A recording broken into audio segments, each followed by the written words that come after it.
Hey everybody, Bridgelyn Dolgoff. Yes, video number 2 today. Anyway, I was thinking about writing Donald Trump a letter today, but I decided not to. I figured I'd do a video. Regardless of what world we think of world leaders or whatever else, I really think Putin is doing a great job.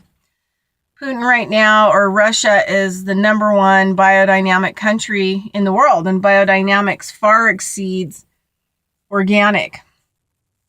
And it's old. It's based on, earth processes, and it heals the soil and heals,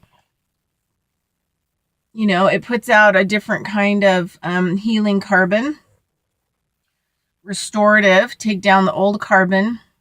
And so it restores, and it works in like an organism. So you're creating a whole organ, with a mucous membrane and all the inner workings inside.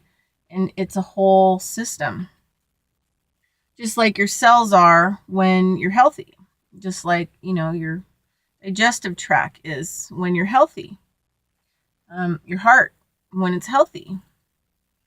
So I just kind of wanted to say, that the only real currency there is our environment. And I mean like building currency by not, cutting trees, taking it down, contaminating it. It's the only real asset that anyone has. And I think that Russia and Putin and some of the people really start to understand this, that not overdeveloping and limiting developing and focus in on, good, clean, green agriculture. And this is the other thing too, is agriculture is like kind of the one job that everyone can do. There's different jobs within an agriculture production. I mean, some people have to monitor kind of the watering, the gray water systems, like ideally, on my land. Okay, so you've got people who manage the gray water systems, who, utilize it and use them and clean them in natural ways to do that. And not using, chemicals or anything like that in the gray water system. No hardcore Dawn dishwashing detergent. I mean, that stuff in a gray water situation, never clean up. It's terrible stuff. So you've got people that have to look at the herbs, plant the herbs, maybe reseed herbs. Sometimes you need to utilize that part of the land for growing something else. So you may want to relocate herbs. Also looking at, the forest and the land around. On your agricultural parcel, you need people who can take some chainsaws, clean up, the trees, the bad limbs, help the trees to clean up some of the disease if you can. And take down the trees that got a lot of disease and aren't good. And then you need people to plant new trees, maybe add in some stone fruit and trees and cedar and whatever trees that might do well. And so you need to have people that are on the lookout for trees. You need to be able to graft trees sometimes. So there's so much stuff and work, then you have to utilize the wood that you took down. And then you've got your pastures. Sometimes they've got to go fallow. You might want to put a cover crop on them a couple years in a row. Get your animals in those areas and stomping the dirt and eating whatever's there. So you've got little herds of animals that you need to manage. And I've been really thinking a lot, I want to put a buffalo herd family, like, a guy and a Chiquita banana buffalo, and then start a little herd. Maybe they could have a couple offspring. And what is that going to take, and how do we manage them and make sure, when there's no grass in their area, you know, give them like a 20-acre parcel to work, um, you know, and how will they get along with a couple cows, and we put a couple, it'd be bigger pasture, but can we put some horses in there, and, a couple llamas, and because, I think about utilizing animals for a lot of the work that needs to be done, like, pulling little trailers and things like that around the land so they can be filled or not filled, or, animals, they like to participate, and it's not healthy for them if they don't have a big enough space to run. I've talked about this before in my animal videos, but and also, being able to utilize their muscles and participate. They want to participate. They're part of the community. So, not slave. We don't slave them, abuse them, but, they help us. So, and also, if we have something more natural helping us move across the land and stuff like that, then we have less contamination of oil and gross stuff. And, there may be a part of the land that has a tractor. We may do, I'd like to do some large grain grows. I'd like to do some large grows for native seeds. So stuff I think about. So the only asset really that we have on earth is the land. And when we damage the land, we've damaged the only asset we have. The land cleans the air. The land cleans the water. The land cleans, it fixes the soil so things grow. So you can't just strip off the life and build, or strip off the life and contaminate, because it knows how to regenerate itself. It's regenerating if you leave it alone. And then you work within it. And then you can grow food. You can grow food for the community, which means that you have a job, and you have a lot of other people who have jobs. The thing about agriculture is that it is huge amounts of labor, but I love labor. I love to get out with my shovel and shovel, the night pens of the sheep, and shovel more and put it into the compost and get it composting, and get out with my shovel and plant some food. That's what I would rather do all day.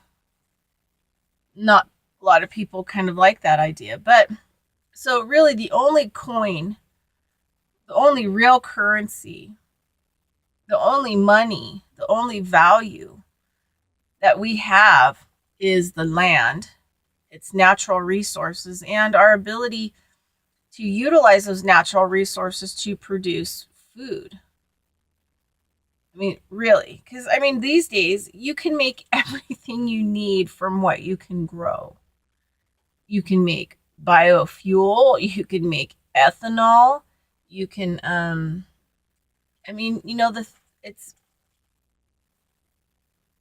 it's endless. You can make clothing out of wool. You can make clothing out of cotton. You just have to have people who want to be, the cotton people, and want to be the biofuel makers in your community.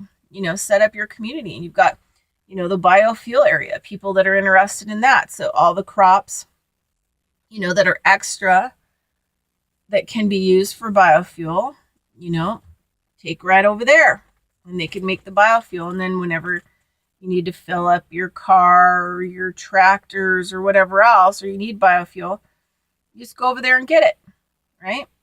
And they have a job, and they're producing something, right? So, and all of this is currency, and it's money, and it can be traded, so people have food.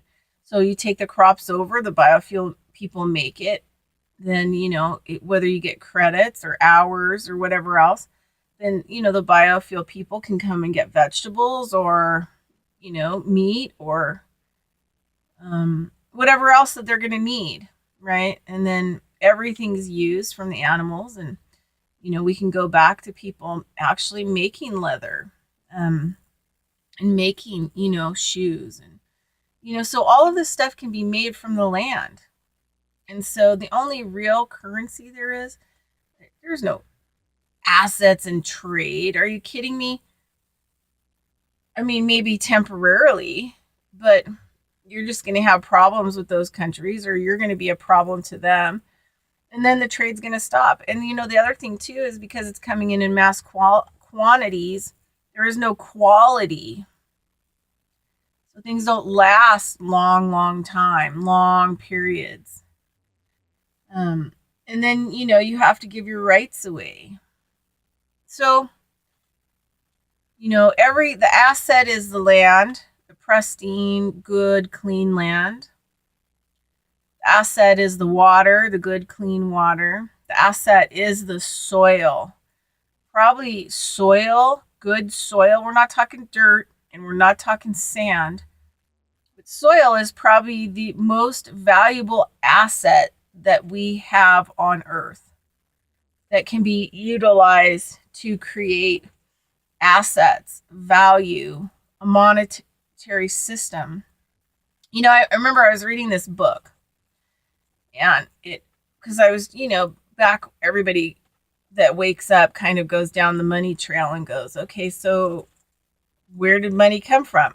We were all like hunter gatherers. We got what we needed. We lived where we needed to live. A lot of people were nomadic. I know in Reno, the Washoe and people would go in the summertime, like they would pack all their stuff up to Lake Tahoe, and they would build summer residence there with, basically sticks and mud, willow branches, mud, grasses.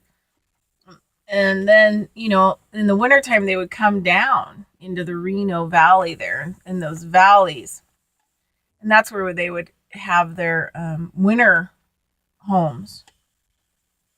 So, we were nomadic. We went back and forth. We kept each other alive in our community. Everybody had jobs that helped the community, that no money was shared. It was all, the work was shared and the caretaking was shared.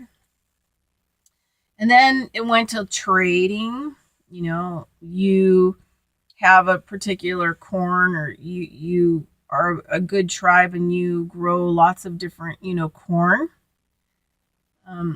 And you have strong agriculture, and another tribe's family may marry their daughter to your tribe, and then they get their stipend or dowry for the marriage, and also to have a relationship with each other, which means, the big agriculture tribe can teach the other tribe, how to do agriculture well, and how to and share the seeds, the corn, because the corn is the asset, right? I mean, the soil is the asset that grows the corn, which is the currency for trade.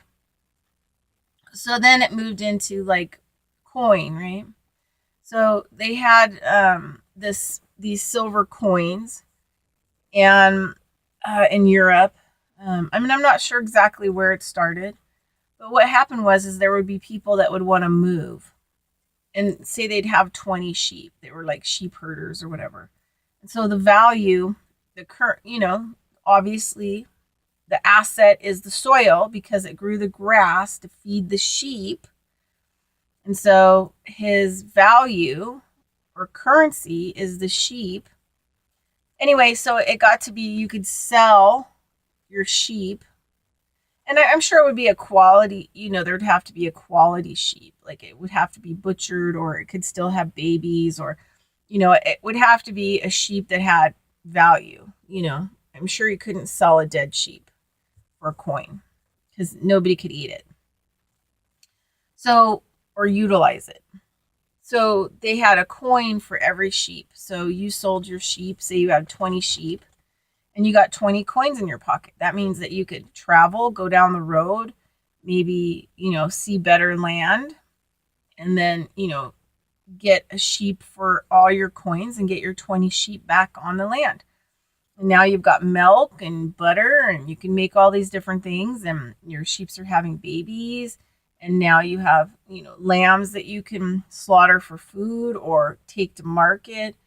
And it's all being fed off the land, the soil, which is the asset, the only asset we really have.